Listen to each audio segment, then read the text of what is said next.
a maioria das vezes pulada, né? É uma parte que ninguém gosta muito de ler, né? Mas será que tem alguma coisa que foi escrita que não é importante? Ou que a gente deva pular, né? Não, provavelmente não, né? Provavelmente o problema não é no que está escrito, né? Talvez possa ser até na maneira como eu vejo, né? Então diz assim, ó. Os descendentes de Caim, versículo 17. Caim teve relações com a sua mulher e ela engravidou e deu luz a Enoque, tá? Esse Enoque não é o Enoque arrebatado, tá? Depois Caim fundou uma cidade, a qual deu o nome do seu filho, Enoque. A Enoque nasceu Irade, a Irade nasceu Meujael, a Meujael nasceu Metusael, a Metusael a Lameque. Lameque tomou duas mulheres, uma chamava-se Ada e outra Zilá. Ada deu luz a Jabal, que foi o pai daqueles que moram em tendas e criam rebanhos. O nome do irmão dele era Jubal, que foi o pai de todos os que tocam harpa e flauta. Zilá também deu à luz a um filho chamado Tubal-Caim, que fabricava todo tipo de ferramenta, de bronze e de ferro. Tubal-Caim teve uma irmã chamada Naamã. Disse Lameque às suas mulheres, Ada e Zilá: ouçam, mulheres de Lameque, escutem minhas palavras. Eu matei um homem porque me feriu, e um menino porque me machucou. Se Caim é vingado 7 vezes, Lameque o será 77. É porque aqui na NVI é 77. Aí na revisada e atualizada é 70 vezes 7. De qualquer forma, o significado é o mesmo, tá? O ideal seria o 70 vezes 7, né? Que é exatamente o mesmo tipo de jargão utilizado por Jesus quando explica a Pedro o número de vezes que deve perdoar um irmão. Quantas vezes, Senhor, devo perdoar eu a meu irmão? Jesus, 70 vezes 7. Né? E alguns irmãos às vezes entendem, faz a conta, 70 vezes 7, acha 490, e tem o entendimento que devia perdoar o seu irmão até 490 vezes naquele dia. Não foi isso que Jesus quis dizer. Né? Até um homem como Lameque, muito mais amaldiçoado do que Caim, né? Que teria esse tipo de juízo sobre ele, é exatamente nesse mesmo nível que o nosso perdão deve chegar. Então, esse 70 vezes 7 significa sempre. Né? Quando Jesus fala lá, é como ele tivesse falado assim, quantas vezes devo perdoar o meu irmão? É como ele tivesse dito, todas as vezes que for necessário. Quantas vezes for necessário. Tá joia? Então, beleza. O nascimento de Sete, aí vem falando, novamente Adão teve relações com sua mulher e ela deu luz a outro filho a quem chamou de Sete, dizendo, Deus me concedeu um filho no lugar de Abel, visto que Caim o matou. Também Sete nasceu um filho a quem deu o nome de Enos. Nessa época começou-se a invocar o nome do Senhor. Este é o registro da descendência de Adão. Quando Deus criou o homem, a semelhança de Deus o fez, homem e mulher os criou. Quando foram criados, ele os abençoou e os chamou de homem. Aos 130 anos, Adão gerou um filho à sua semelhança, conforme a sua imagem, e deu-lhe o nome de Sete. Depois que gerou Sete, Adão viveu 800 anos e gerou outros filhos e filhas. Viveu ao todo 930 anos e morreu. Aos 105 anos, Sete gerou Enos. Depois que gerou Enos, Sete viveu 807 anos e gerou outros filhos e filhas. Viveu ao todo 912 anos e morreu. Aos 90 anos, Enos gerou Cainã. Depois que gerou Cainã, Enos viveu 815 anos e gerou outros filhos e filhas. Viveu ao todo 905 anos e morreu. Aos 70 anos, Cainã gerou a Malaléu. Depois que gerou a Malaléu, Cainã viveu 840 anos e gerou outros filhos e filhas. viveu ao todo 910 anos e morreu. Aos 65 anos, Maalalel gerou Jared. Depois que gerou Jared, Maalalel viveu 830 anos e gerou outros filhos e filhas. Viveu ao todo 895 anos e morreu. Aos 162 anos, Jared gerou Enoque. Depois que gerou Enoque, Jared viveu 800 anos e gerou outros filhos e filhas. Viveu ao todo 962 anos e morreu. Aos 65 anos, Enoque gerou Matusalém. Depois que gerou Matusalém, Enoque andou com Deus 300 anos e gerou outros filhos e filhas. Viveu ao todo 365 anos. Enoque andou com Deus e já não foi encontrado, pois Deus o havia arrebatado. Aos 187 anos, Matusalém gerou Lameque. Depois que gerou Lameque, Matusalém viveu 782 anos e gerou outros filhos e filhas. Viveu ao todo 969 anos e morreu. Aos 182 anos, Lameque gerou um filho, deu-lhe o nome de Noé e disse: Ele nos aliviará do nosso trabalho e do nosso sofrimento de nossas mãos, causados pela terra que o Senhor amaldiçoou. Depois que Noé nasceu, Lameque viveu 595 anos e gerou outros filhos e filhas. Viveu ao todo 777 anos e morreu. Aos 500 anos, Noé tinha gerado Sem, Cão e Jafé. São muitos filhos e filhas, né? Muitos.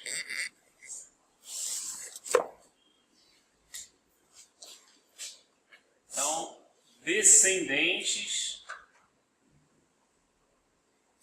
de Caim. O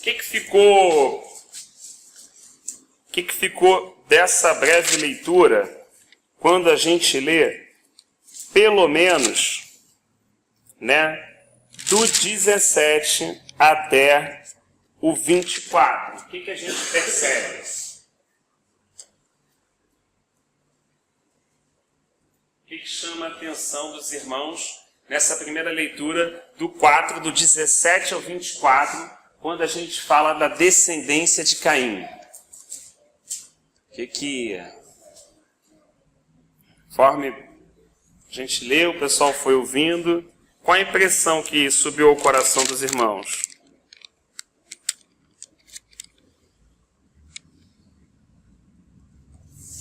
Nada? O quê?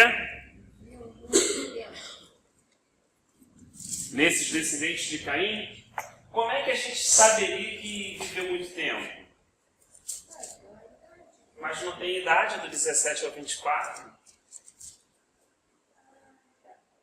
Concorda? Tem? Estranho, né? Mas a idade desses aqui tem, né?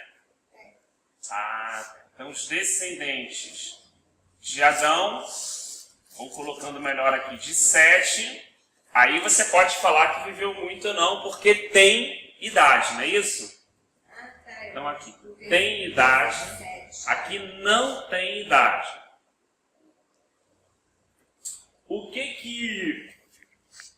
Então aqui não tem idade, tá? Mas antes da gente tocar no porquê não tem idade uma descendência e na outra tem idade, porque o Espírito Santo colocou isso e é importante esse registro, né? O que a gente percebe nesses 7, 8 versículos iniciais ali, do 16 até 17 até o 24? O que vocês acham? Queria a participação de vocês.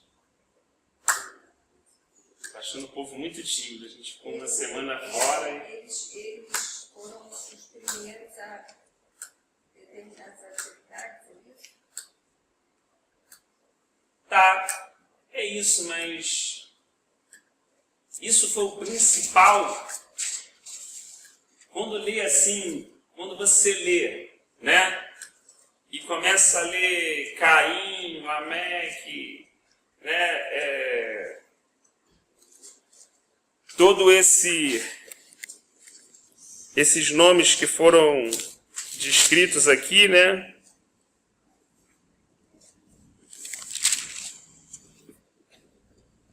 Tem? Quê? Não. Vou aproveitar o que você falou para falar, mas é o contrário. Na verdade, esses aqui que a gente leu, né, do 17 ao 24, parece que eles carregam nessa descendência exatamente aquilo que seu pai plantou. O que nós lemos há 14 dias atrás? Que depois que o Senhor amaldiçoou, né, a questão lá de Caim, né, estamos falando de Adão, a gente já tinha caminhado a Caim, diz que Caim fugiu da presença do Senhor e foi morar em Nod. Vocês vão estar lembrando disso ou não? Então, senão a gente volta lá de novo, que é importante, a gente vem na linha exatamente para todo mundo guardar isso, senão a gente se perde, né? Então Caim então fugiu da presença do Senhor, ele se ausentou da presença do Senhor, não é assim? Foi viver longe da presença do Senhor, né? O que pelo menos vem ao meu coração, irmãos, é que toda essa descendência permanece vivendo longe do Senhor. A prova é, né, que seja as coisas que eles buscaram fazer ferramenta de bronze, né, fazer arma, né, matar pessoas porque foram feridos, ou matar um menino porque discutiu, né? Então, assim, a descrição desses 7 versículos, pelo menos para mim, deixa claro que foi uma descendência que viveu afastada da presença do Senhor. Os irmãos concordam até aqui? Pela leitura que foi feita, concordam? Então, assim, o que a gente pode ressaltar nesse primeiro ponto? Né?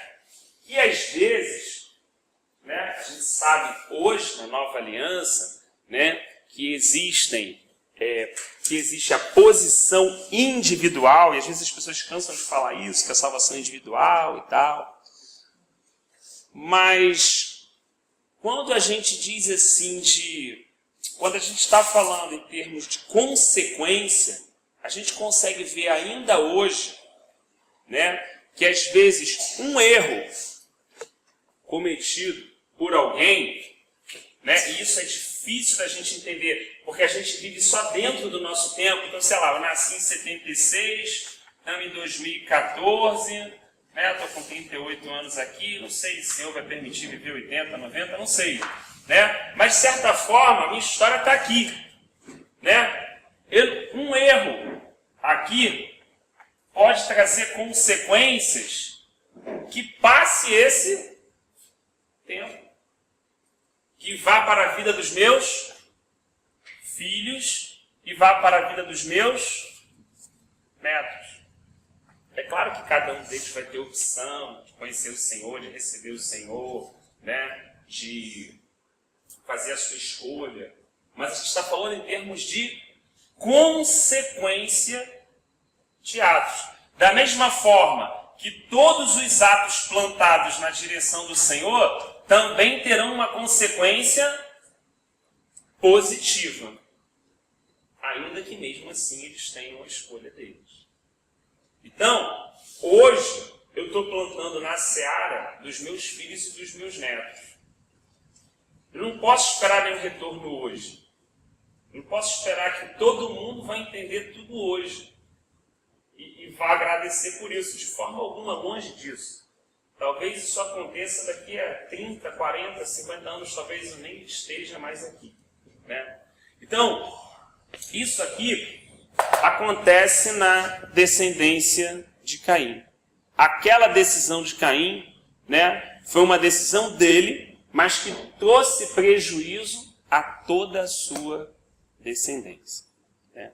Então, às vezes, quando uma pessoa conhece o Senhor e chega diante do Senhor, né, e o Senhor começa um processo de libertação na vida dela, um processo de limpeza, né, e o Senhor começa um processo de restauração, fazendo todas as coisas novas, às vezes a gente não entende por que algumas pessoas Deus toma um caminho, outras pessoas Deus toma outro caminho, porque certas situações são distintas e a gente não consegue entender, né, que certas posições foram tomadas por pessoas antes dela, na família dela. Talvez ela nunca venha saber. Entendeu? Como minha tataravó, uma bruxa, que consagrou a descendência dela, a Satanás. Então, da mesma forma que tem alguém ali que entrega o seu filho com 6 meses ao Senhor, e aquele filho talvez, se a mãe vier a falecer, nunca vai saber disso, mas foi feito um ato. Aquilo tem uma consequência no mundo espiritual, né? Às vezes existem coisas lá atrás, né, que estão tendo ação sobre a vida do indivíduo hoje. É claro que quando a gente está em Cristo, né, nova criatura é. Todas as coisas foram feitas novas, não é isso que a gente está querendo dizer. Mas é para a gente entender um pouco, às vezes, os nossos embates interiores frente a um processo de libertação. A gente não sabe o que veio antes da gente. A gente não sabe aquilo que foi plantado antes, né? E às vezes a gente não entende, não consegue lidar com aquilo, né? Mas essas coisas têm consequências. Não é só o hoje. Foram coisas que aconteceram quando eu era pequeno, né? Antes de eu nascer, né? Lá com a minha avó, com a minha bisavó, e que tem interferência espiritual, sim, entendeu? Se elas eram pessoas que viviam na bruxaria, no candomblé, então esses espíritos acompanhavam a família e eram sempre consagrados. É claro que em algum momento nesse ponto entrou o Senhor, essa pessoa creu, foi liberta. Amém?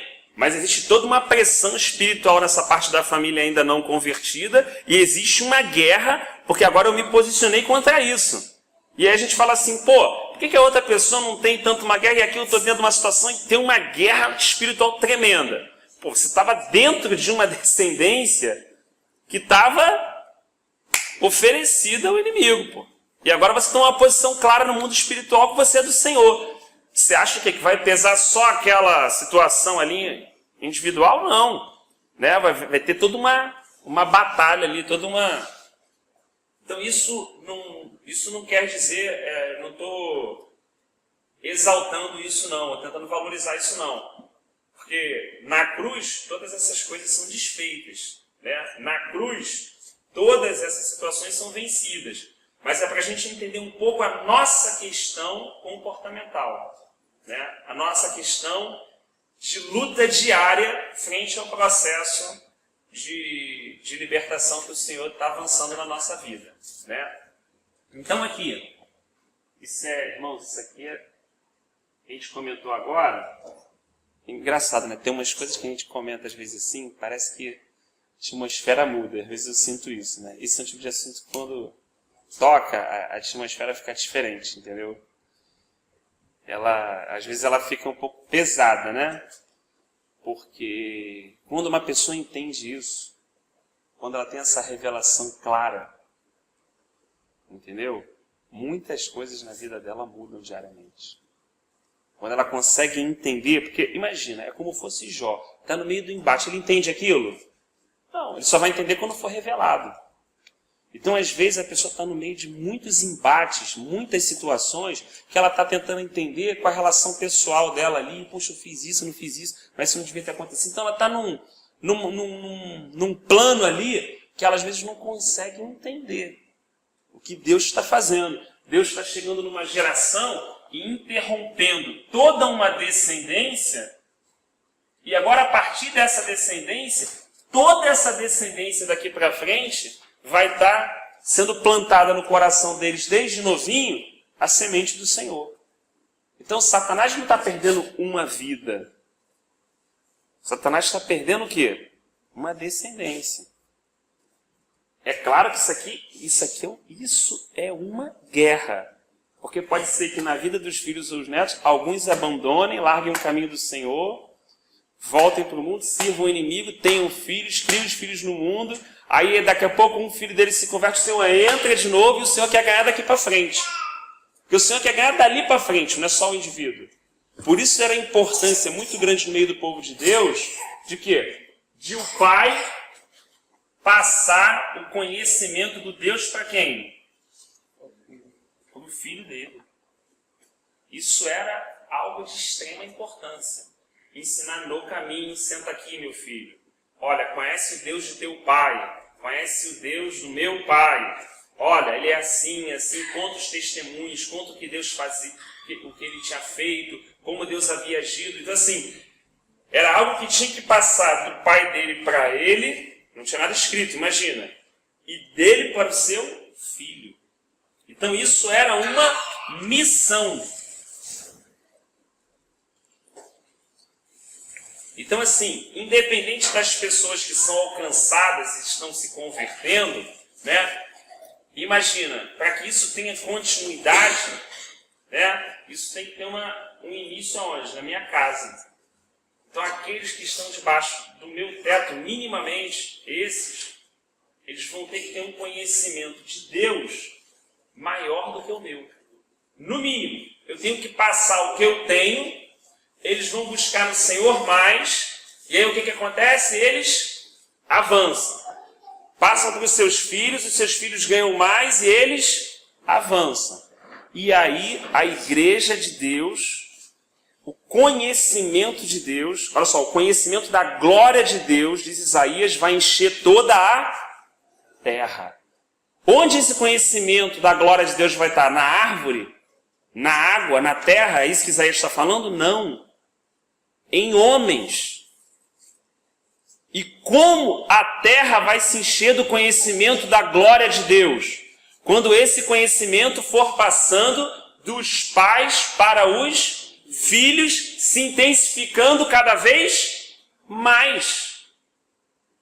Imagina que tipo de conhecimento a igreja, no último momento, vai precisar para estar vivendo na terra. Com o grau de escuridão, com o grau de treva e de bruxaria que vai ter. Como a gente está caminhando. Né? Então, assim, por isso que, né, Satanás batalha continuamente com essa questão da palavra, de conhecer o Senhor, entendeu? Porque enquanto a pessoa tem alguma experiência espiritual e tudo, mas ela não conhece a Deus, não está firmada, entendeu? Para ele, aquela vida. O que ele vai passar para o outro filho dele? Nada. Agora, a hora que ele tem uma experiência pessoal com Cristo e ele tem um conhecimento de Deus verdadeiro e sólido, opa, aqui tem um perigo.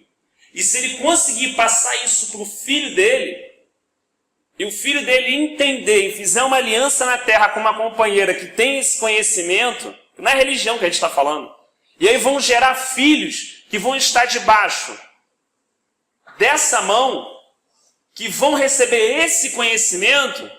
O que a gente está falando então? A gente está falando de pureza, né? E, como a gente citou, do conhecimento da glória de Deus enchendo toda a terra. Isso é tão importante que nessa descendência Deus nem conta a idade. E essa aqui ele conta. Isso é tão importante que, olha só, a descendência que está vivendo longe da presença do Senhor é como ela estivesse morta. Você conta dia de morto? Mas quem está vivendo na presença de Deus está vivo. Você conta dia de vivo? Conta. Então, quando eu não vivo na presença do Senhor, é como eu estivesse morto. Por isso que Paulo fala claramente na Nova Aliança, porque vós estavais mortos em seus pecados e delitos, mas ganhaste vida juntamente com Cristo. Então, todo mundo que não tem Cristo, para Deus está morto. Quem está vivo para Deus? Aquele que nasceu de novo. Aquele que nasceu da água e do Espírito. Disse Jesus, não da vontade dos homens, mas da vontade de Deus. Esse está vivo. Né? Estar vivo, estar ligado com Deus. Estar se relacionando com Deus. Então, assim, é claro que a gente sabe que mesmo duas pessoas vivas, uma pessoa que seja de fato Uma nova criatura e outra que seja nova criatura, ainda que elas tenham um filho, elas não têm o poder de gerar aquele filho como nova criatura. Como Davi, aquele filho é concebido no pecado, da mesma forma. Ele vai o quê? Estar debaixo de uma casa onde tem um governo, onde esse governo está sujeito ao governo de Deus. Então aquela criança vai receber todas as benesses, ela vai desfrutar da alegria, da harmonia, da justiça, não por causa dela, por causa dos pais que estão dirigindo esse governo aqui, naquele lar. Mas um dia ela vai precisar fazer a sua escolha. Um dia ela vai precisar ter uma experiência pessoal com Cristo, reconhecer que é uma pecadora e nascer de novo. Então, o único que pode gerar novas criaturas é Jesus Cristo. O Espírito Santo é que faz essa obra. Né? O que nós podemos fazer? Ser um facilitador desse caminho. Fornecer à descendência, aos nossos filhos, todo o conhecimento real de Deus, para que eles possam fazer uma escolha com clareza. Aqueles me chegam lá, esse papo do meu pai, de religião, esse negócio de crente, para que eles possam não chegar assim, mas para que eles possam chegar numa idade e fazer uma escolha clara. Não, eu tenho consciência que o Deus que meu pai serve é um Deus vivo. Eu vejo como meu pai lida com esse Deus, como ele tem temor, como ele leva a sério a palavra desse Deus e como esse Deus tem cuidado da vida dele. Então ele vai fazer uma escolha mais consciente, mais clara. Esse seria o nosso papel, né? Então na descendência de Caim não é contado idade. Então eles estão mortos, né? Então se a gente for lá no Salmo 90, vai estar Moisés orando como? Senhor, ensina-me, quem lembra? Ensina-me a contar os nossos dias para que alcancemos um coração sábio. Então, se Moisés, um homem instruído em toda a ciência, geometria do Egito, né, participante de grandes construções daquele tempo, certamente ele é um homem que sabia contar. Então, ele não está falando na oração dele de uma contagem matemática, porque essa ele sabia. Ele percebeu que Deus contava de um modo diferente do dele. E ele não queria contar mais as coisas da maneira dele, mas queria passar a contar as coisas da maneira de Deus. Então aqui, para cá Deus conta? Não. Para cá Deus conta? Conta. Então quando é que Deus conta, quando é que ele não conta? Entende? Então eu posso ter 50 anos, né? Tive a oportunidade de conhecer o Senhor desde novo. E aí, independente de ter um jargão de crente, ou ter frequentado todo esse tempo por causa dos meus pais e tudo, de fato, quanto eu andei na presença. Ah, não, eu batizei com 18, estou com 38, tenho 20 anos de crente, glória a Deus, né? Vou fazer um culto aí que agora eu fiz 20 anos e tudo, na presença do Senhor, não. Esses 20 anos não é o que eu tive, participei de eventos, fiz, trabalhei na obra de Deus, não. Quanto eu andei na presença de Deus, irmãos, é isso que Deus conta. Conta para Ele, é isso. Isso nos ajuda, como a oração de Moisés, a entender aonde eu preciso estar, na presença dEle. Então, esse amadurecimento, esse conhecimento está ligado a isso, não a tempo. Né? Então, é importante a gente entender isso aqui para perceber o quanto a gente vai poder influenciar a geração que está na frente da gente, se é dessa forma ou de outra forma. Né? Então, uma pessoa pode simplesmente ficar 60 anos, né, intitulada como crente, e simplesmente ter na presença do Senhor algumas horas. que foi de fato que ela andou, de fato que ela teve com Deus, entendeu? Então aquilo é pouco. Então o que ela tem? Pouco. O que ela pode passar no seu filho? Pouco. O que ela pode transmitir para alguém? Pouco. Agora, se de fato, ainda que por pouco tempo, por isso que para Deus o negócio de tempo, pouco tempo, aquela pessoa tenha de fato andado intensamente com Deus. E quando a gente está falando é a nossa vida prática. Acordar, dormir, comer, dividir, somar, construir, tudo isso. Então, de fato, se ela andou esse tempo está lá, ó.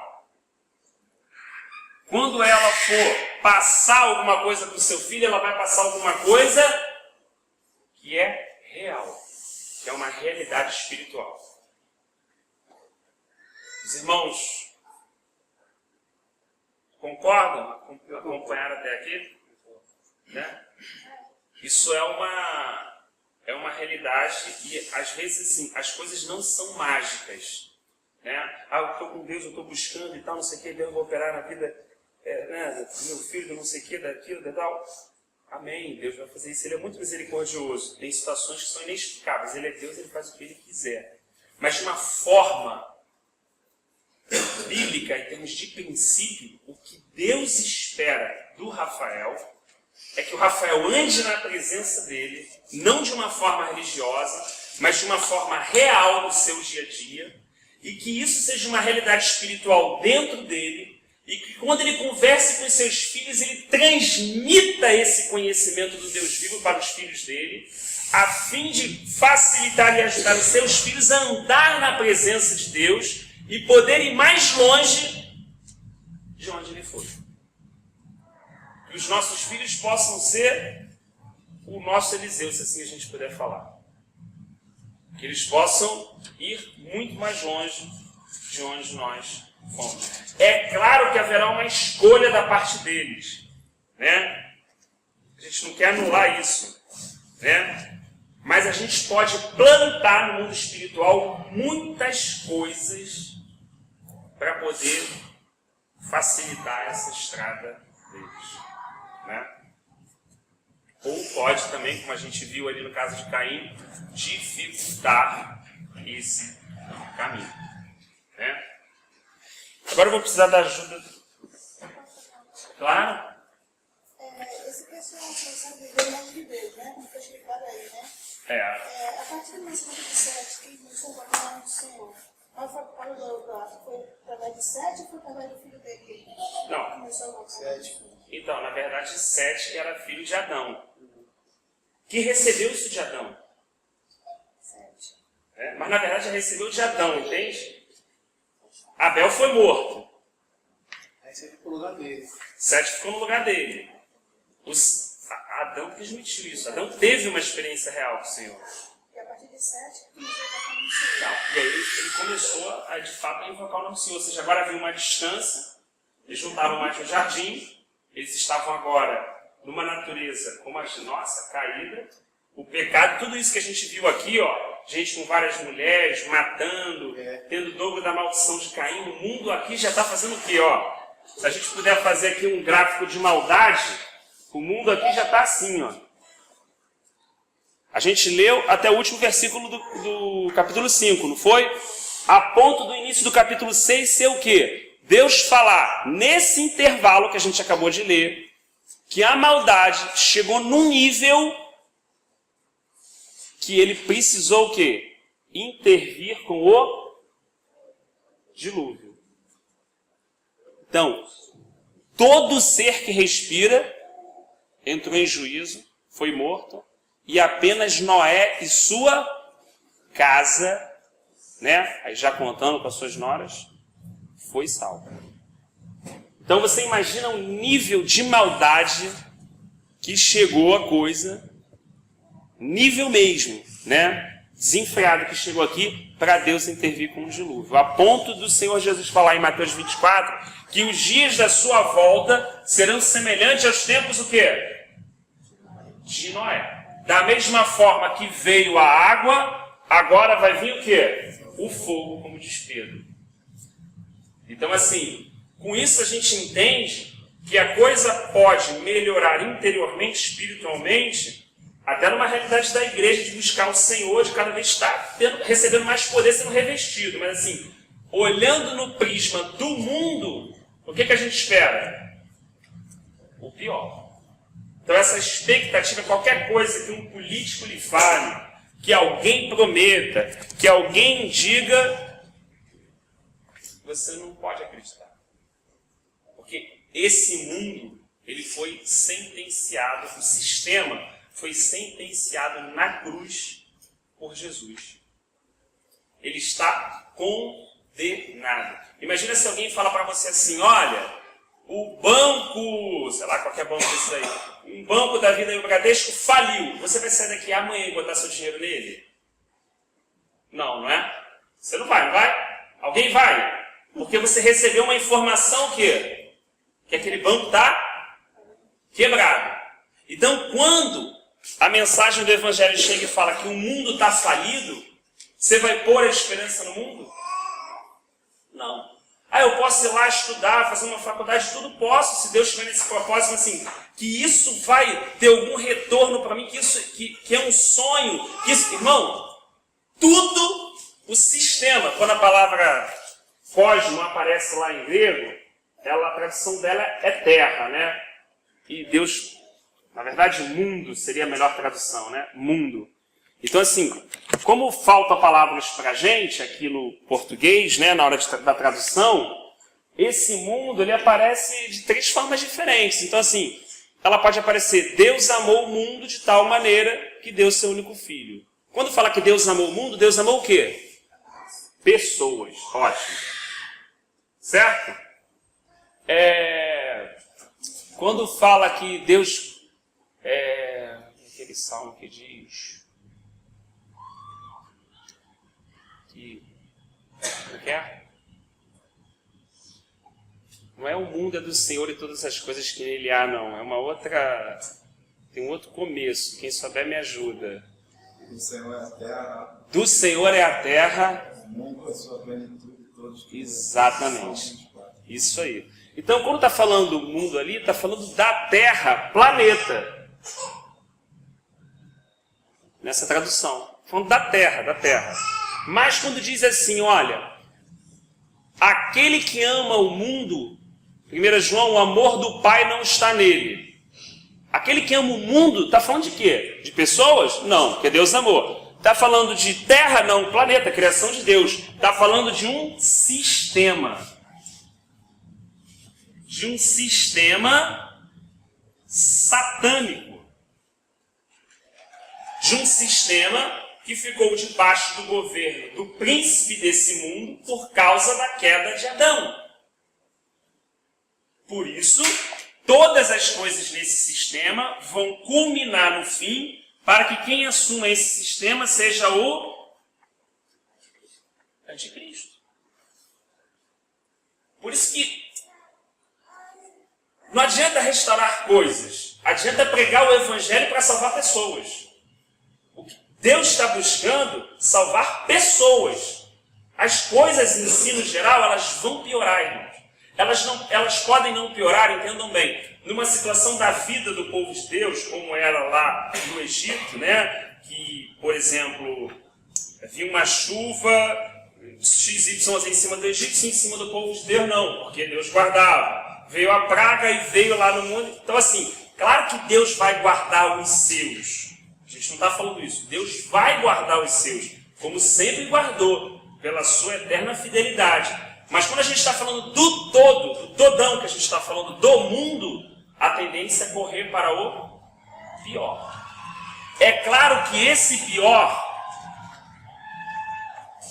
parece contraditório, tá? Mas ele vai parecer para as pessoas melhor. Isso é bom a gente estar atento também. Você acha que alguém vai adorar o anticristo se o cara chegar lá com um tridente assim, uma coisa? Lógico que não, né? Mas, pô, se esse cara for o único, por exemplo, como Daniel lá diz, o único que fizer a reforma agrária no mundo, o cara que acabar com as questões de sequestro, de preconceito, de brigas religiosas entre o Islã, entre lidar com a situação do terrorismo, o que esse cara vai ser para essas pessoas? Um Deus, parceiro. Ele vai ser um Deus. Ele vai falar, caramba, esse cara é o quê? Ele é o cara. Porque ele é anticristo para o povo de Deus. Mas para as pessoas que não estão seladas com o Espírito Santo, ele é o Cristo, pô. Ele pode ser o falso Cristo, mas ele está se fazendo passar por. Então a igreja do Senhor vai ter precisa ter total discernimento para poder entender esse momento. Pô, o cara, Rafael, mas como é que o cara vai fazer isso? É a crise de algumas pessoas estudiosas, né? Eu tenho a minha compreensão, né? Como é que você vai fazer um pontífice católico andar com um muçulmano? Ou vamos pegar, né, um cara que tem um pensamento de Confúcio e andar com um budista. Pensa bem em todas essas. Pensa em qualquer filosofia, religião ou ensino, tá? Que não tenha Cristo como caminho. Enumere aqui centenas de religiões. Concordas que todas elas estão governadas? São sofismas e estão governadas por potestades? É simples. Uma potestade que se opõe, né, à pregação verdadeira do Evangelho. Então aquilo escraviza aquelas pessoas ali, né? Você imagina quando chegar ele, aquele que vai receber todo o poder da antiga serpente, do grande dragão. Quando você tiver aqui, o Lúcifer, todo esse pessoal aqui tem que se dobrar para ele. Ele é o príncipe do mundo das trevas. Não importa se o cara é A, B, C, agora ele vai se sentar onde? Aqui, Ele vai exatamente tentar fazer aquilo que o Filho de Deus fez. Assim como Deus se encarnou em forma humana e veio na pessoa de Jesus Cristo, o que ele vai fazer? Encarnar. E, mas a gente lê direitinho Daniel e Mateus lá, fala até que ele vai sentar no templo que vai ser reconstruído em Jerusalém, se intitulando como Deus. Então, nesse tempo aqui, irmãos, muitas coisas que parecem impossíveis hoje vão parecer possíveis porque esse sistema aqui está caminhando para isso aqui. Esse sistema, ele está caminhando para isso. Todo ele é bolado. Então, por que agora, nos últimos dias, eu creio que a igreja vai ter que ter muito discernimento? Porque não é questão, irmão, aí que está a coisa. Muitas pessoas, durante os anos, tentaram lidar com essas coisas com o legalismo, com a doutrina, e não tiveram muito sucesso. A grande questão aqui no mundo espiritual não é você falar assim, se maquiar é pecado. Alguém, durante um tempo da história, decidiu falar assim, isso é do diabo, então não pode fazer. E outra pessoa decidiu falar assim, isso não tem nada a ver. A grande questão não é se... Eu estou dando só um exemplo, tá, irmão? Poderia ser qualquer coisa. A grande questão não é se maquiar é pecado. A grande questão é como eu, Rafael, toco nessas coisas. Que valor essas coisas têm para mim? Eu sou capaz de ficar me maquiando 2 horas no espelho e maquiar o meu corpo terreno, mas não sou capaz de ficar 2 horas diante do espelho espiritual adornando a minha veste? Opa! Então não estamos falando de doutrina, não estamos falando de pecado ou não pecado, não estamos falando como eu toco nisso, como eu me aproximo dessas coisas, como eu toco no mundo. Aí fica mais estreito. Ser engenheiro é pecado? Ser médico é pecado? Não, mas como eu toco nessas coisas? Que valor essas coisas têm para mim? Eu me sinto melhor do que os outros por ter um canudo? Eu me sinto melhor do que os outros porque tenho estudo? Eu me sinto melhor do que os outros porque tenho dinheiro? Eu me sinto melhor do que os outros porque tenho um carro? Como eu toco nessas coisas no mundo espiritual? Isso vai fazer diferença. Nem o legalista vai conseguir lidar com essas coisas, E nem o nada a ver vai conseguir lidar nessas coisas, que vai descer a ladeira.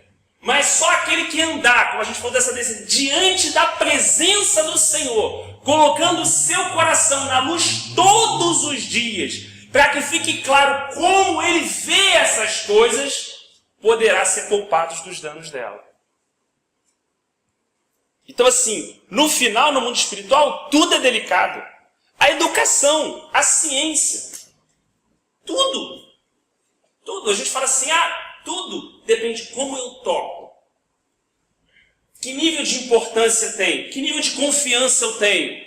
Quando a gente começa a questionar o nosso próprio coração, a gente sai dessa visão tão simplista, se é pecado ou não, e começa a lidar, porque para uma pessoa pode ser e para outra não. Uma pessoa pode usar aquilo, uma pessoa pode se maquiar e não ter problema nenhum. Fazer aquilo com tranquilidade no coração dela. E outra pessoa pode fazer aquilo com uma profunda vaidade no seu coração, valorizando aquilo de uma forma no seu interior que ela nem consegue perceber. E aquilo trazer para ela prejuízo espiritual. Então assim, olha como é que é difícil você chegar e formatar as coisas, né? Tem coisas então que você entra em parafuso. Por isso que as pessoas, nas décadas de 40, 50, se equivocaram tanto. Eu tenho colegas hoje no meu trabalho que, por exemplo, foram excluídos da igreja, isso em 70 e pouco, 80, porque tomavam Coca-Cola. Você tem noção. Aí você pergunta assim, cara, que rígido. É verdade, que rígido. Que doutrina. É verdade, doutrina humana, cara. Que falta de sabedoria, que falta de sabedoria. Só que eu conheço pessoas, olha só o que eu quero dizer. Esse cara aqui se equivocou, mas olha o cara do nada a ver. Eu conheço pessoas que acordam de manhã tomando Coca-Cola. Almoçam tomando Coca-Cola e jantam tomando Coca-Cola. E não conseguem se livrar da Coca-Cola. Você acha que essa Coca-Cola, para essa pessoa, irmão, não é para o resto do mundo, não é uma cocaína? Para essa. Estou falando, tomar Coca-Cola é errado? Não. Mas e para essa pessoa que está tomando? E para essa pessoa que está, de alguma forma, por ter aquilo intenso, de uma forma não equilibrada, está trazendo prejuízo ao seu corpo, e depois, quando o Senhor for tratando ela, quando ela chegar naquela fase mais madura, aquela fase de poder colher os frutos, a sua saúde está debilitada e às vezes mal ela pode caminhar para levar uma palavra para alguém, porque ela não soube conservar o seu tabernáculo no terreno, para que no momento em que ela estivesse madura, ela pudesse levar esses frutos a outra pessoa. Você acha que isso não conta no reino de Deus, no mundo espiritual? Claro que conta. Mas nem aquela visão legalista vai resolver o problema, porque você vai botar todo mundo sem tomar Coca-Cola e o problema não é a Coca-Cola. Aí tem uma porção de gente que não tem problema com Coca-Cola, que vai entrar em parafuso, e nem a pessoa que não tem nada a ver, opa, mas isso para mim, rapaz. Puxa, isso para mim é um negócio sério, eu preciso tratar. Eu não vou ensinar que tomar Coca-Cola é pecado. Mas eu sozinho, no meu quarto, vou falar, poxa, eu preciso vencer isso. Eu não posso me dobrar diante disso, isso não pode me ganhar. Né? E às vezes são essas coisas que trazem grande prejuízo para a nossa vida espiritual e a gente não percebe.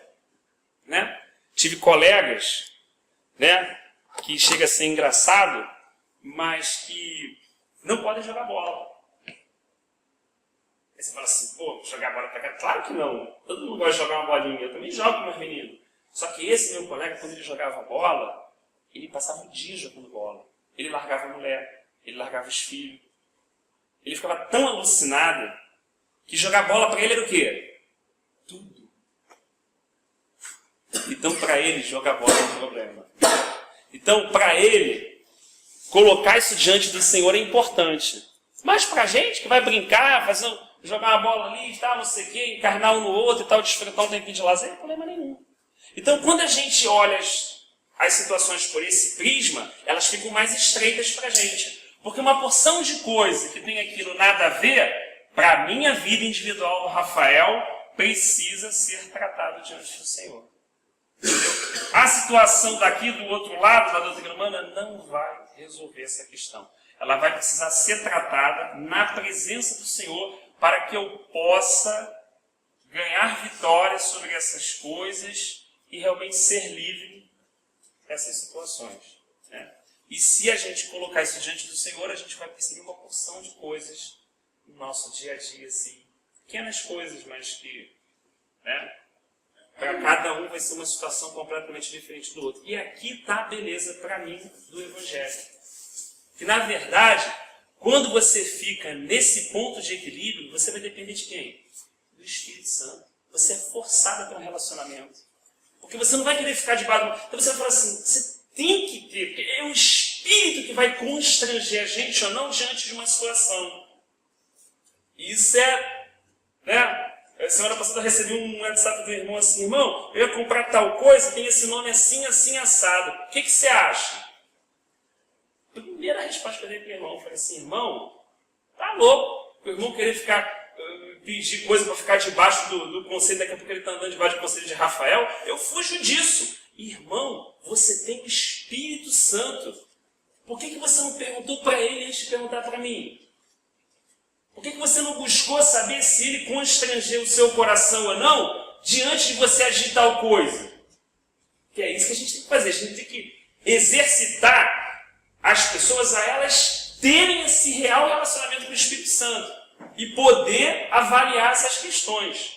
É claro que a gente pode auxiliar isso, né? Olha, pensa nisso, pensa naquilo, pondera nisso aí diante do Senhor e tal. Aí a pessoa vai lá e vai refletir, Então, quando a gente faz isso, a gente força as pessoas a terem realmente um relacionamento com o Senhor. E não só se vai ser errado, não vão fazer, mas por quê, irmão? Não, irmão, busca o Senhor, deixa o Senhor falar com você, deixa o Senhor te mostrar, deixa o Senhor te conduzir nessa questão, para você poder amadurecer e para amanhã você, quando passar isso com outro irmão, poder passar isso com uma realidade espiritual concreta, né? E poder gerar realmente frutos nisso aí, né? Então, assim, essas questões são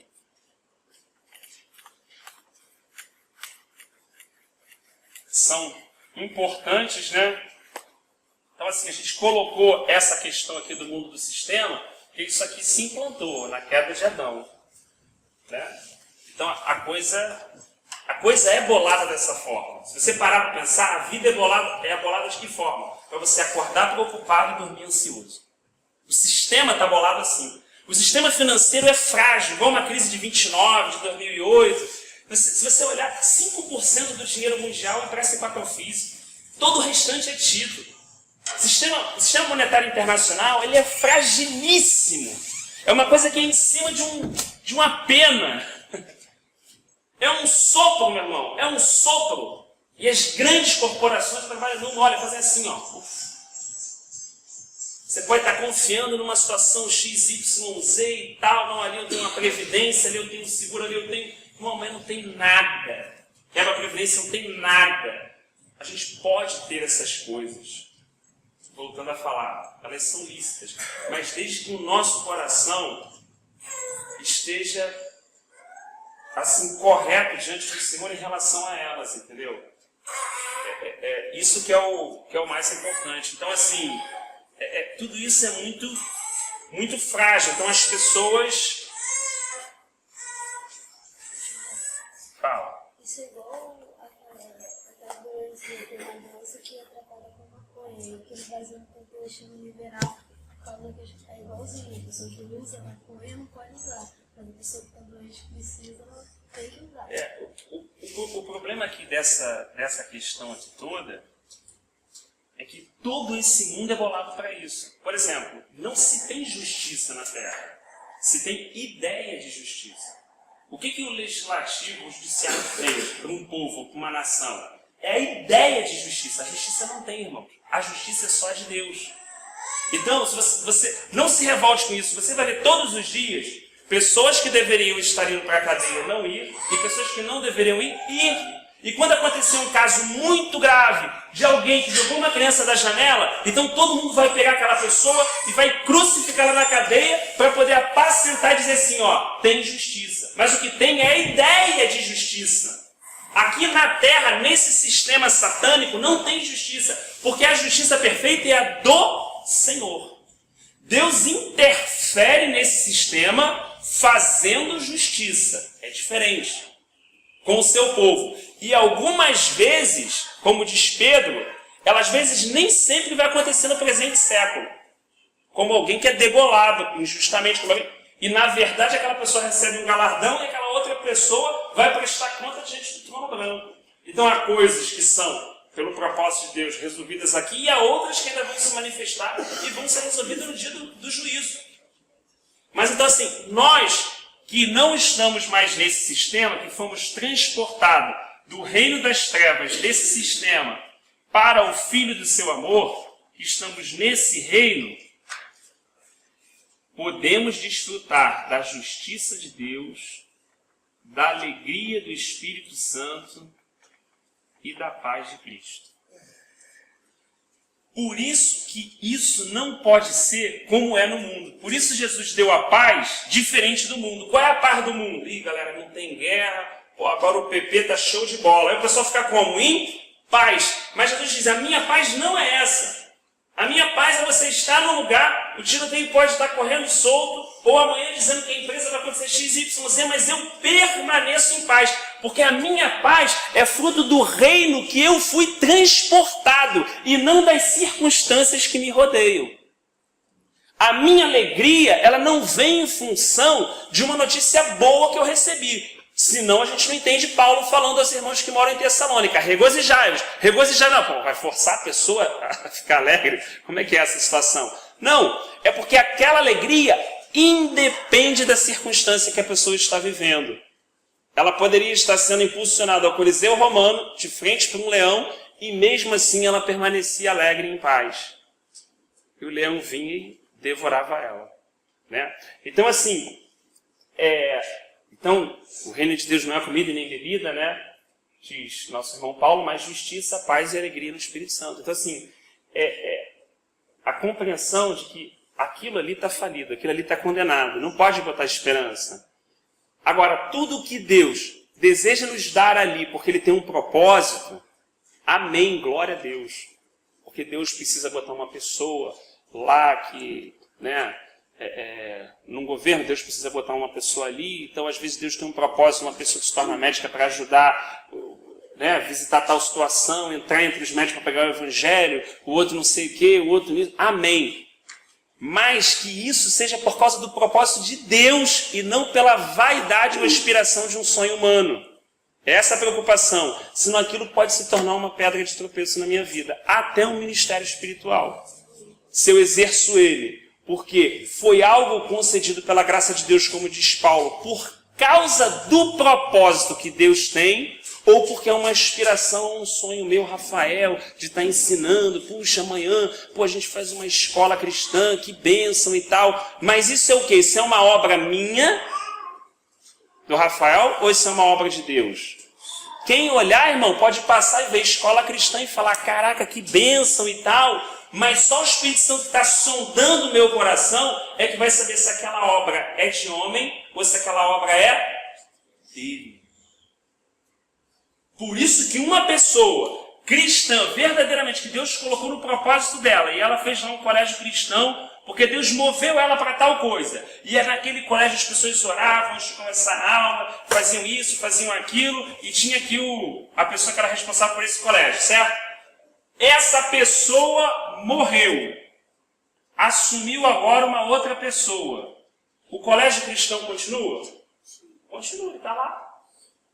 Com o mesmo propósito? Depende do coração dessa pessoa. Então, as instituições podem seguir. Elas não são vivas em si mesmas. E o propósito se perder. Se você for na maioria das universidades internacionais, sejam elas na Inglaterra, nos Estados Unidos, surgiram com pessoas cristãs. E hoje estão cheios de professores ateus. Então, na verdade, o coração dessa pessoa, diante do Senhor, vivendo uma realidade do reino, pode trazer um propósito que abençoe toda uma localidade. Mas o foco não pode ser que isso aqui é que resolve, não. É o que está por trás. A hora que isso aqui sair de cena, o coração sair de cena, o que acontece? Isso aqui segue.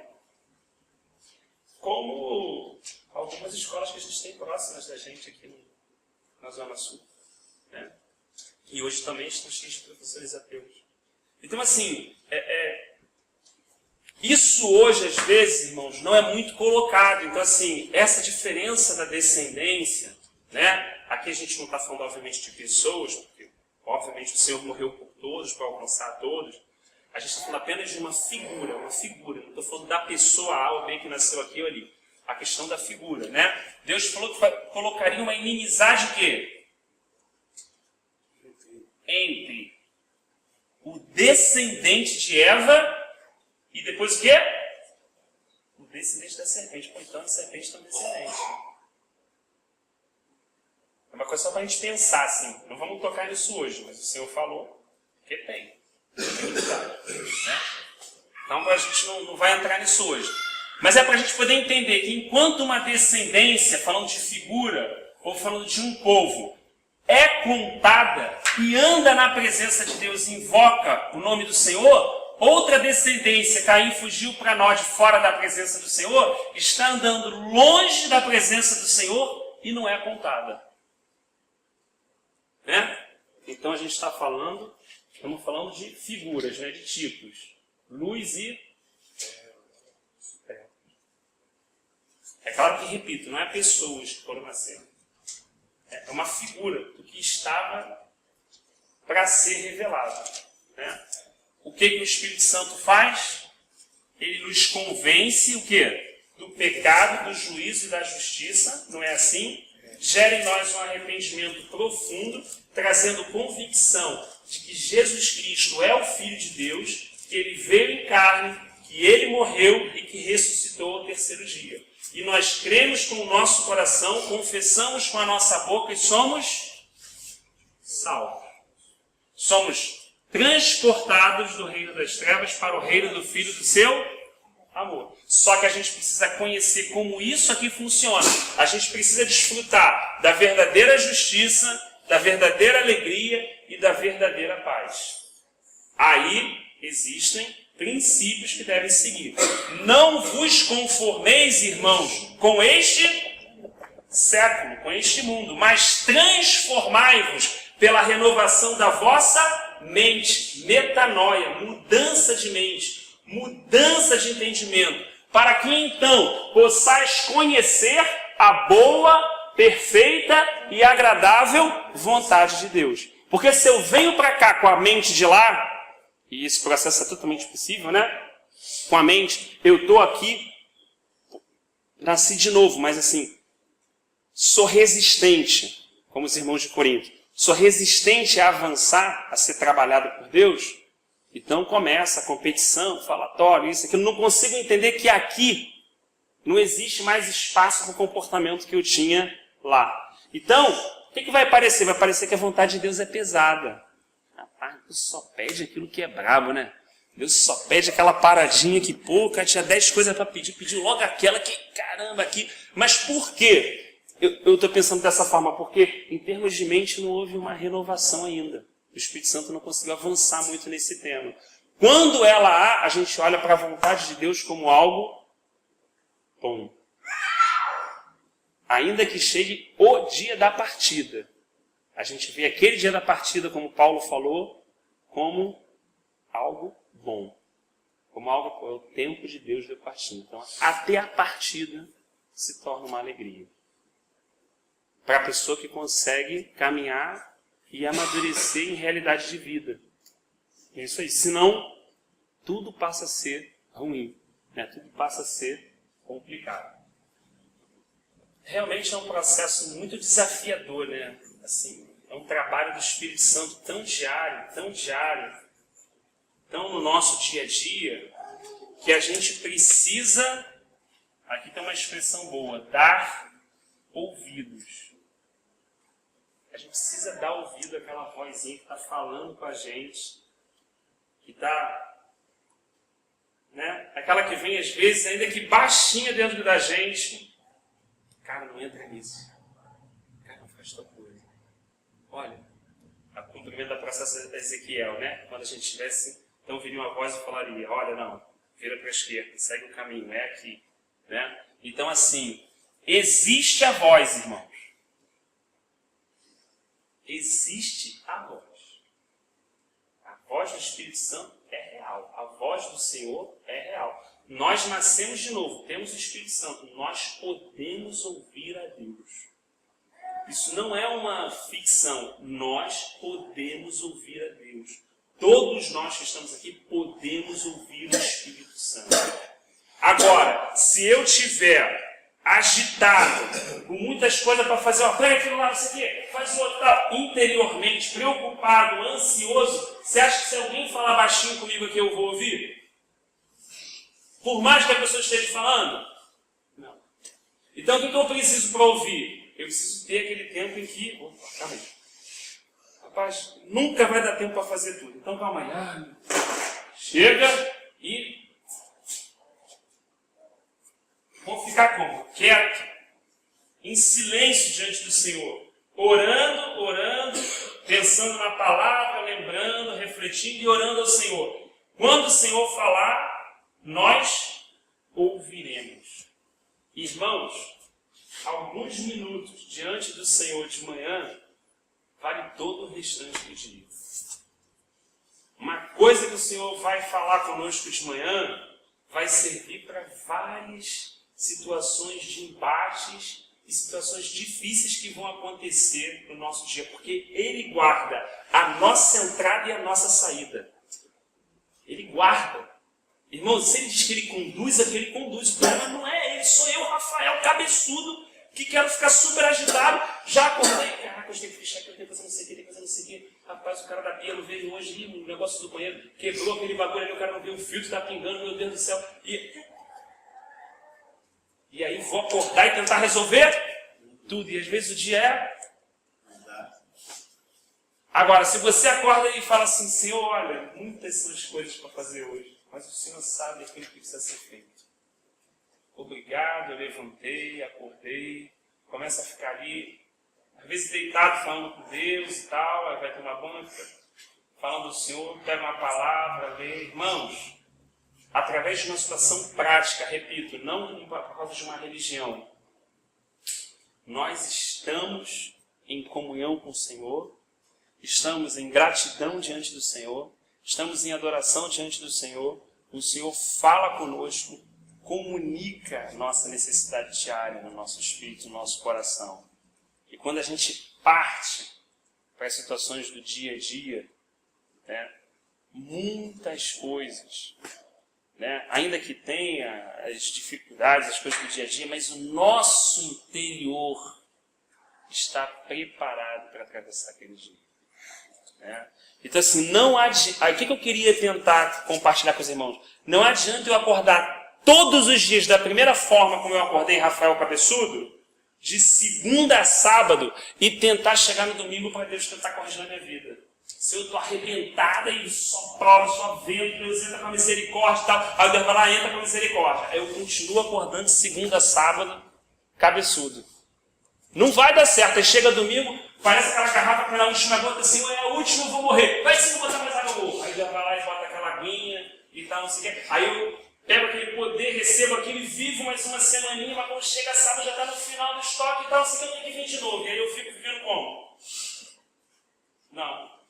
Agora, imagina se segunda-feira não acorda o Rafael Cabeção, acorda o outro, louvando, agradecendo o Senhor e tal, o Senhor trabalhando. Rapaz, eu vim hoje converso com Deus e tal, aí terça-feira, quarta-feira, você já não está pensando nisso. Quinta, quando você chega com esse irmão da congregação domingo, você está chegando para ofertar, você está chegando para dividir, você está chegando para compartilhar uma realidade espiritual.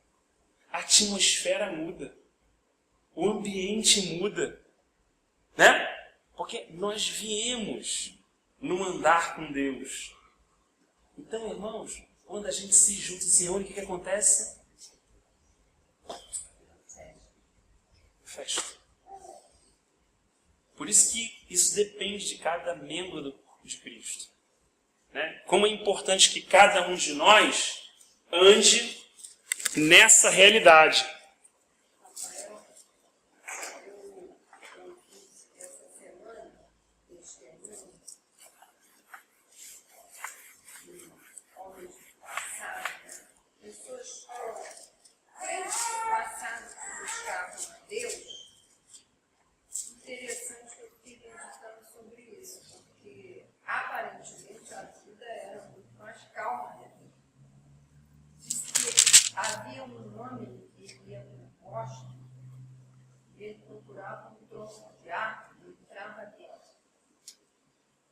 dizia que era o lugar melhor para se ouvir a Deus. E ele ficava lá, às vezes 3, 4 dias.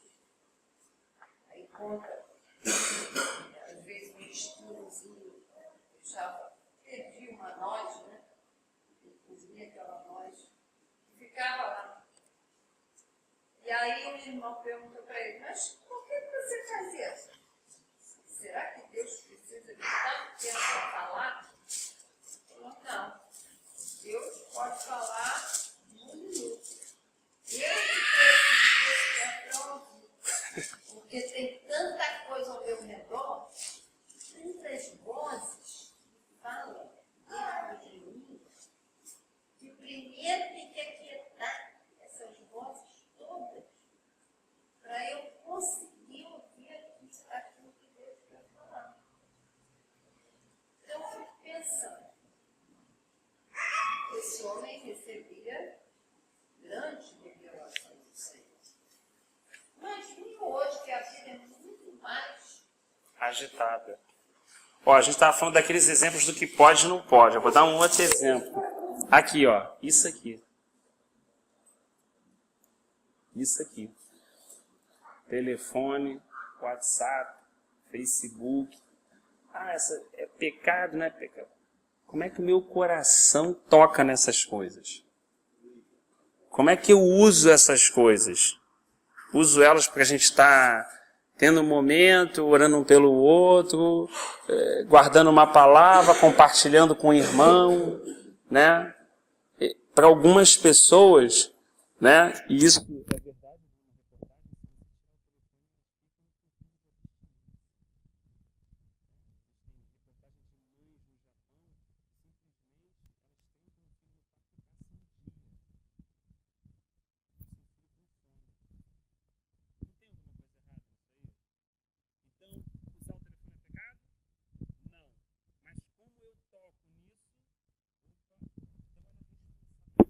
Cada um de nós, como sacerdotes do Senhor, tem em colocar o nosso coração diante do Senhor para Ele sondar e ver quais são essas coisas e a gente poder tratar elas e avançar. É um trabalho do Senhor, né? Está na nossa mão. Né? Está na nossa mão. Então fechou, acho que fechou o nosso tempo. Botei só aqui um finalzinho, não deu para colocar tudo. Eu queria ver se tinha um projetor para colocar, né? Quando eu era mais novo eu fiz esse gráficozinho desde Adão até Noé, tem muitas coisinhas interessantes e tal, eu vou ver se eu trago um que eu imprimi outro dia, né? Então, Noé é um tipo de Cristo. Concorda? Se Noé é Cristo, a arca é o quê? Ei, irmão, se Noé é Cristo, a arca é o quê? Cristo edificou o quê? A igreja. Então são figuras, coisas que Deus colocava no Antigo Testamento, como diz Paulo em Coríntios 11, para nos ajudar através dessa sombra a enxergar a realidade. Então se Noé é um tipo de Cristo, né? Assim, um tipo de Cristo no sentido, uma figura, né? Na verdade, a sua família, né? Foi guardada na arca. Assim como a família de Cristo, né? Lembra lá o texto de Hebreus, que levou muitos irmãos à glória, né? Então, a família dele, né? É guardada na igreja, que é o seu corpo. E o seu pai também não teve 777 anos à toa, né? 777 é uma figura aqui, Lameque, do pai, né? Então, assim, quando a gente vai lendo com calma e colocando as coisinhas assim, a gente vai percebendo que Deus, como diz Paulo também, preanunciou o Evangelho a Abraão. Então, assim, você vai olhando e vai percebendo as pistas que Deus vai deixando ao longo da história daquilo que Ele fez e daquilo que Ele ainda fará, né? Então, nós precisamos estar dentro da arca. Nós precisamos ser, Paulo diz assim, se fomos batizados no corpo. Então somos batizados no corpo de Cristo. Batismo é uma palavra sem submergir, então somos inseridos nesse corpo. Olha que coisa interessante aqui. E se você for lá e ler, Noé entrou quantos dias antes de cair o dilúvio? Sabia que ele não entrou no dia que estava chovendo? Se você ler com calma, a gente vai chegar lá. Sabia que ele entrou e esperou uma quantidade de dias até que veio a chuva? Sabe quantos dias? 7. 7 dias, né? Isso tem também uma figura a respeito desses mesmos 7 anos que vão ainda ocorrer da vinda do Senhor, guardando a sua igreja, né? Do seu próprio jeito. Então, assim, fechamos de uma forma simplificada, assim, condensada, né? Mas mais importante do que os detalhes, mais importante é a gente guardar essa parte prática da nossa vida cristã. Essa parte prática que faz muita diferença mesmo, né? Lidar com essas coisas. Então, assim, consultar os mais velhos, ouvir a opinião dos irmãos mais maduros, sim. Ouvir principalmente, né, a orientação dos nossos líderes, daqueles que já caminharam com o Senhor, que já estão mais na frente na caminhada, que muitas vezes já tomaram até muita pancada, tem muita coisa para nos passar, sim. Mas você não pode, com isso, abrir mão do Senhor. E outra coisa, quando o Senhor te falar alguma coisa, ou falar comigo alguma coisa, aquilo tem que estar em sintonia, porque não ia falar nisso não, mas veio no meu coração. O que acontece? Às vezes a gente faz uma consulta ao Senhor e a gente acha que tem uma resposta. A gente acha. Essa resposta não bate com a orientação do nosso pai, não bate com a orientação da nossa mãe, não bate com a orientação do irmão, o pastor que está ali na frente, do irmão mais maduro, do ancião. Alguma coisa está errada. Entendeu? Porque Deus não deu de confusão. Então, assim, principalmente quando eu fico obstinado nessa resposta, quero muito ela. Isso pode ser um engano do meu próprio coração. É quando a gente quer muito uma coisa, então a gente diz que Deus falou aquela coisa que a gente quer. Isso é muito comum nos nossos dias de hoje, né? Então, assim, é importante, sim, a gente está buscando o Espírito Santo e está recebendo essa resposta nesse relacionamento, mas enquanto nós estivermos nesse processo de aprendizagem, de crescimento, é bom que a gente, na multidão de conselhos, a sabedoria, que a gente possa fechar isso com o conselho dos irmãos mais maduros. Entendeu? Para que a gente não tome um caminho de dor desnecessário e depois vai custar muito para a gente recuperar. Né? Isso acontece muito, né? Não, Deus me falou, cara, Deus me falou que eu vou casar com tal pessoa. Aí ele não tem a bênção do pai, não tem a bênção da mãe, não tem nada. Você já sabe onde isso vai dar e você já sabe o preço que aquela pessoa vai pagar por aquilo. Né? Então, assim, é muito difícil. Por isso que é bom a gente estar guardando o nosso coração, porque se a gente cair numa situação dessa, diz, Senhor, pô, estou querendo muito isso, caramba, pô, eu acordo pensando nisso, durmo pensando nisso.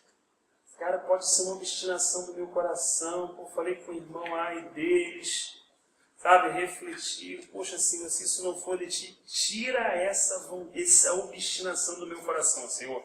Me livra. Se eu me colocar numa posição humilde assim diante de Deus, Ele vai e livra. Ele livra, irmão, Ele tira. Tu acorda e não está assistindo mais aquilo.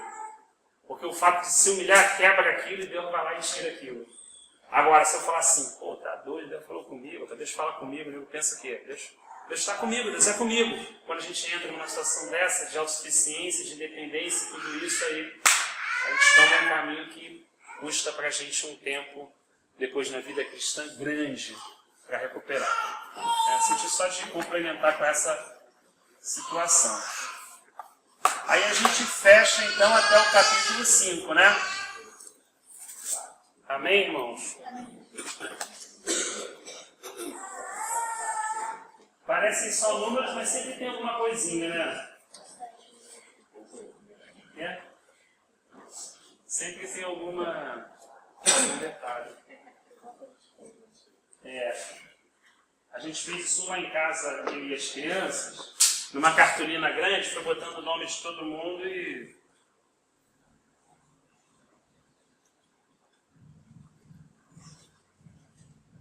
importância que Enoque teve. Só o último da queda, né?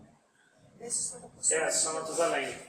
969, Mas assim, a importância que teve, imagina o impacto da vida de Enoque no seu filho. Porque a gente leu ali, não deu tempo, porque é muita coisa, mas imagina, fulaninho viveu mais tantos anos e morreu. Fulaninho viveu tantos anos, teve seu filho com tantos anos, viveu mais tantos anos e morreu. Enoque viveu 65 anos, teve seu filho, viveu mais 300 anos e... não. Foi tomado para Deus, porque andava com Deus. Olha o que a gente falou aqui. Foi levado. Imagina o filho dele contando para o seu filho, já contando para o seu neto, que é Noé, e fala assim, cara, nosso pai, como é que ele era? Cara, ele andava com Deus mesmo, cara. Ele era um cara simples, rapaz, não dava nada, mas ele andava com Deus. Cara, teve um dia que Deus levou ele. Ele andava com Deus, era uma pessoa amiga de Deus, e Deus tomou ele para ele, cara. E ele não ficou aqui com a gente, não viveu esse tempo todo. Você imagina aquela criança ouvindo aquilo e pensando assim, cara, eu quero ser igual ao meu pai. Você imagina isso sendo plantado dentro de um coração, entendeu? A ponto dele chegar e falar para o seu filho, falar, pô, Noé agora vai trazer descanso para essa obra, né? Que a gente tem aí dos nossos corações e tal. Então, assim, como é importante essa passada. Essa passada de bastão é muito importante, né? Amém?